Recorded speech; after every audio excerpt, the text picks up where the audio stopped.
Apa yang terjadi jika manusia hidup menyendiri alias terisolasi? Ya, mungkin kita akan kehilangan banyak hal, seperti kemampuan menyusun kata-kata dan logika yang disebabkan tidak adanya lawan bicara atau dampak fisik yang melemah.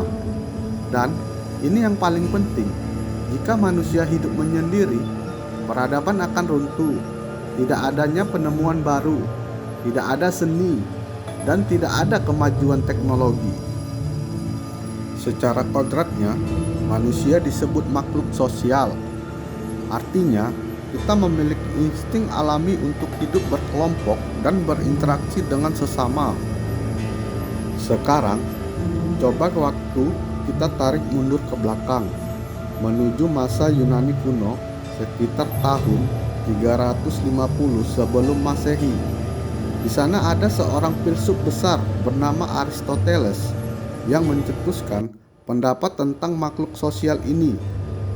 Lalu beliau berkata, siapapun yang tidak bisa hidup dalam masyarakat atau yang merasa sudah cukup dengan dirinya sendiri sehingga tidak perlu bermasyarakat, maka dia bukanlah bagian dari manusia. Dia bisa jadi adalah binatang buas yang tidak butuh hukum, atau dia adalah dewa yang sudah sempurna. Nah, secara harfiah kita adalah makhluk yang bermasyarakat. Mengapa ini bisa terjadi? Ya, karena manusia dibekali akal dan bahasa. Lalu, pertanyaannya, bagaimana dengan hewan dan tumbuhan? Baik, jika kita melihat lebih luas, alam semesta memiliki caranya sendiri dalam kebersamaan. Tumbuhan hidup berdampingan secara biologis dan sistemis. Mereka saling mendukung ekosistem secara otomatis melalui akar dan udara tanpa perlu bicara. Hewan hidup berdampingan berdasarkan insting dan koloni.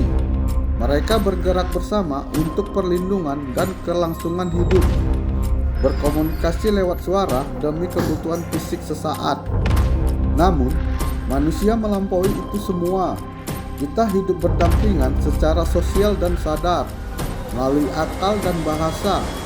Kita tidak sekedar bertahan hidup, kita menciptakan kesepakatan tentang apa yang benar dan salah, apa itu keadilan, dan yang paling penting, bagaimana cara kita mencintai orang-orang di sekitar kita.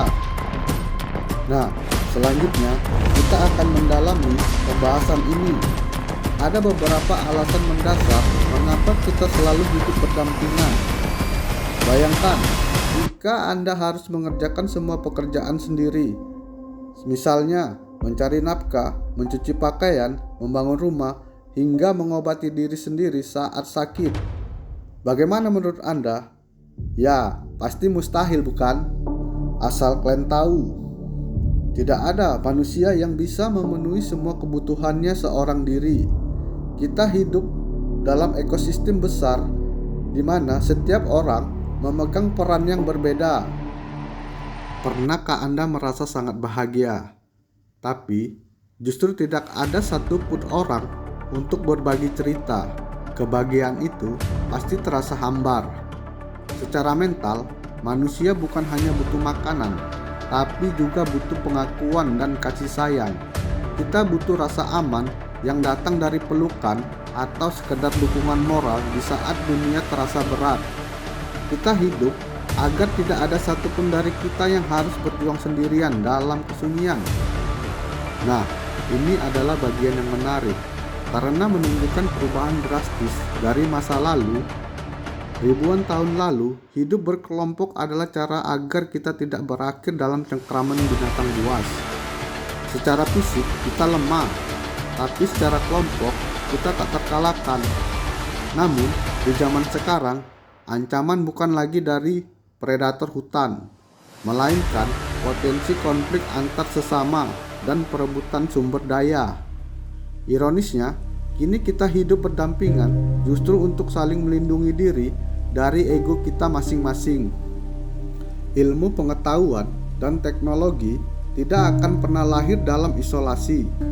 Kita menjadi spesies yang mendominasi bumi karena mampu melakukan transfer informasi.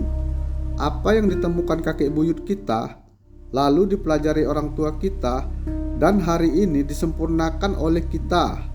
Peradaban adalah estafet panjang yang hanya bisa berjalan jika tangan-tangan manusia tetap saling bergandengan. Namun, pembahasan kali ini harus admin tutup. Mohon maaf jika terdapat kata-kata yang salah. Sampai jumpa di video berikutnya.